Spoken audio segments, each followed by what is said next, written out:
Hello दोस्तों, नमस्कार। I hope सब अच्छे होंगे और आप सबकी तैयारी अच्छे चल रही होगी, ऐसी मैं उम्मीद करता हूँ। भाई, सबसे बड़ी जो लेटेस्ट खबर है आप सबने देख भी ली होगी किसी ना किसी यूट्यूब चैनल से कि वैकेंसी दिल्ली पुलिस की आ ही गई है। क्योंकि जो भी सर्वे हुआ, एक नोटिस जारी हुआ है और थोड़ा सा बदलाव भी होने जा रहा है भर्ती प्रक्रिया में। कि ऐसा अनुमान लगाया जा रहा है, जो नोटिस है उसमें 42,451 पद अभी तक खाली हैं, जो कि कांस्टेबल पद के हैं। यानी कि एग्जीक्यूटिव कांस्टेबल। और जो ये दिल्ली की जो घटना हुई है, एक हमारा साथी था और 118 बैच का जो है ना, वो था किरण पाल नाम का। और वो रात में जब अपनी बीट में था तो उसके साथ में एक हमला हुआ और उनकी जो है ना डेथ हो गई। तो भाई उसके बाद में चर्चा का विषय बना कि एक कांस्टेबल बीट में क्यों है। जैसा हम और मैं भी फ़िलहाल जो ट्रेनिंग कर रहा हूँ, तो उसके विषय पे यहाँ भी चर्चा हुई कि भाई ऐसा क्यों है।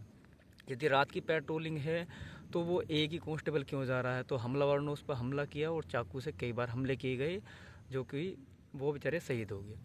और उसके अनुसार जब एमएचए में ये बात हुई कि भाई इतने कांस्टेबल क्यों नहीं हैं या फिर कितनी पुलिस फोर्स कमी है, तो पुलिस फोर्स की हकीकत में कमी है। और उसको देखते हुए तो जब सर्वे किया गया तो उसकी एक रिपोर्ट जो है आई है कि 41,451 कांस्टेबल 2024 तक हमें चाहिए। और यह अंदाज़ा लगाया जा रहा है कि जो हमारे यहाँ के पुलिस महानिदेशक हैं, सीपी साहब, कि उनकी तरफ से शायद कि भाई हर साल रिक्रूटमेंट होनी चाहिए, जो कि 1 जनवरी को, यानी कि जनवरी के महीने में हर साल जो है भर्ती प्रक्रिया स्टार्ट होनी चाहिए, चाहे थोड़ी हो ज़्यादा हो। क्योंकि अभी तक लगभग लगभग 7-8 हज़ार पद ही मैक्सिमम आए हैं। और ऐसा माना जाता है कि भाई 42,000 एकदम तो ये फिल नहीं होंगे, ये भी आपको 6-7 या 5-6 हज़ार हर साल भर्ती देखने को मिले। यदि ऐसा संभव हो जो जाता है तो ये बहुत बढ़िया खबर है आप लोगों के लिए। क्योंकि एसएससी जीडी हो, पहले ये भी 1-2 साल बाद आती थी, लेकिन अब हर साल कैलेंडर में एसएससी जीडी की वैकेंसी देखने को मिलती हैं। शायद जो है ना दिल्ली पुलिस भी आपको यही जो है ना इसी तरीके से देखने को मिलेगी कि हर साल आपका जो वैकेंसी आए। लेकिन कितनी आए, नंबर ऑफ वैकेंसी अभी कुछ कह नहीं सकते। यानी कि जो है ना लगभग 42,500 पद खाली है एग्जीक्यूटिव कांस्टेबल है। अभी उसमें मिनिस्ट्रियल भी है, सीपीओ के थ्रू जो है ना, मतलब एसआई भी आता है, और जो ड्राइवर भी है, एडब्ल्यूओ भी है, और एमटीएस भी है। इन सभी की वैकेंसी भी आनी है। तो भाई वैकेंसी तो आनी है, और लगभग ये आप मान के चलिए कि दिसंबर में एसएससी का कैलेंडर आ जाएगा। यदि इनमें अगर जो कुछ भी भर्ती सैंक्शन होंगी तो वो तो आ जाएंगी, बाद में इसकी वैकेंसी बढ़ भी सकती है। यदि नहीं भी आई तो बाद में एक बार रिवाइज कैलेंडर होगा। ऐसा माना जा रहा है कि मार्च तक आपकी वैकेंसी देखने को मिलेंगी। यदि मार्च में आपकी वैकेंसी मिलती है तो लगभग 1 से 1.5 या 2 महीने के अंदर अंदर आपके फॉर्म फिल करा लिए जाएंगे। उसके बाद आपके लगभग 3 महीने बाद आपका एग्ज़ाम होगा, जब भी एसएससी का कैलेंडर सूटेबल होगा उसके अनुसार।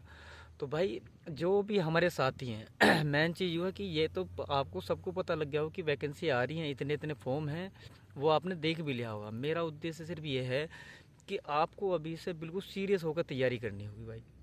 और जो अभी भी सीरियस नहीं है ना, तो वो सोच लो कि वो तो नेक्स्ट वैकेंसी। आजकल होता क्या है, जो हमारे सभी अभ्यर्थी है ना, जो भी साथी हैं, कि हम जो है दिल्ली पुलिस में जाना चाहते हैं, लेकिन दिल्ली पुलिस के चक्कर में और अदर एग्ज़ाम की भी, कभी आरपीएफ है, कभी एसएससी जीडी है, या फिर रेलवे की, या फिर स्टेट गवर्नमेंट। भाई आप एक टारगेट लगाइए कि जब आपको मालूम है कि अब वैकेंसी आपके सामने है और आपके सामने एक लिमिटेड टाइम है 6 से 7 महीने का, तो आप दिल्ली पुलिस के लिए स्पेशल जो है तैयारी करें। जब आपको आना ही यहाँ है, लोकल वाले एनसीआर वालों के लिए खास तौर से सबसे बेस्ट नौकरी है जो कि दिल्ली पुलिस की है। और अदर एग्ज़ाम की ऑल इंडिया से फॉर्म आते हैं, कंपटीशन काफ़ी हाई रहता है। लेकिन अभी भी आप सोचो कि जब पहले नोटिफिकेशन आ जाए उसके बाद हम पढ़ना शुरू करेंगे, तो भाई संभावना बहुत कम हो जाती है। और अभी से यदि आप तैयारी करते हैं और एक सीरियसली बिल्कुल कि हाँ मुझे हर एक चीज़ कवर करनी है, हमारे चैनल पर सारी चीज़ें बताई गई हैं कि भाई जो है ना जीएस की जो है कैसे हमें पढ़ना है, मैथ कैसे करना है, रीजनिंग कैसे करनी है। मैं बीच बीच में जो है ना वीडियो भी डालता रहता हूँ कि भाई मैथ इस तरीके से पढ़ लो, रीजनिंग इस तरीके से। सिलेबस को पहले कंप्लीट करो। आप 1-1 2-2 घंटे जो है समय बेकार करते हैं कि 2 घंटे मैंने मैथ पढ़ लिया, 2 घंटे। वो उसके लिए है जो प्रैक्टिस कर रहा है, मतलब प्रैक्टिस जिसने अपना सिलेबस कंप्लीट कर लिया, 2 साल या 4 साल से कंटिन्यू पढ़ रहा, हालांकि सिलेबस उसका भी कंप्लीट नहीं है, वो भी सिर्फ बैठ रहा है अपनी लाइब्रेरी या कहीं स्टडी टेबल में, मोबाइल ऑन करता है पूरे दिन यूट्यूब से या फिर कोई कोर्स ले रखा, उसी पर टाइम जो बर्बाद कर रहा। लेकिन कोई भी बंदा जो बुक और ऑनलाइन या वीडियो या फिर जो है ना क्लास से सहारा ले रहा है वही कामयाब है। आपने ऑनलाइन से सिर्फ सीख सकते हो, यदि आप प्रैक्टिस भी उससे कर रहे हो तो बहुत बड़ी गलती कर रहे हो। आप सिर्फ मोबाइल हेल्प के लिए हैं ताकि आपको टीचर के लिए जाना ना पड़े कहीं। आपको ऑनलाइन टीचर मिल रहे हैं, यूट्यूब पे पढ़ लो या फिर किसी का कोर्स ले लो, लेकिन प्रैक्टिस आपको अपनी बुक से ही करनी है। सबसे बेस्ट तरीका वही है। लेकिन होता क्या है कि हम पता नहीं मोबाइल से लगे रहते हैं, हम लैपटॉप पर लगे रहते हैं पूरे पूरे दिन, लेकिन वो इतना बेनिफिशियल है नहीं। तो भाई वैकेंसी की बात करें, सबसे मेन चीज़ तो कि वैकेंसी ये अब आपके सामने है, और इसी तरीके से अगर जो होती हैं हर साल वैकेंसी आती हैं तो आपके लिए एक गोल्डन चांस है। जो दिल्ली पुलिस का सपने वाले हैं कि उन्हें दिल्ली पुलिस की नौकरी चाहिए, और जो कि एनसीआर के वालों के लिए हो या फिर ऑल इंडिया में बेस्ट नौकरी है, जो कि सैलरी बेसिस पे सबसे बढ़िया है, सबसे ज़्यादा सैलरी मिलती है जो कांस्टेबल रैंक के हैं, और प्लस सारी सुविधाएं मिलती हैं। और जो सेंटर की ये वैकेंसी है, सेंटर लेवल की आप जॉब मिलती हैं, तो बहुत सारी सुख सुविधाएं मिलती हैं। तो भाई अभी से आप एक्टिव हो जाइए और अच्छे से मेहनत करते हैं। धन्यवाद दोस्तों, जय हिंद, जय भारत।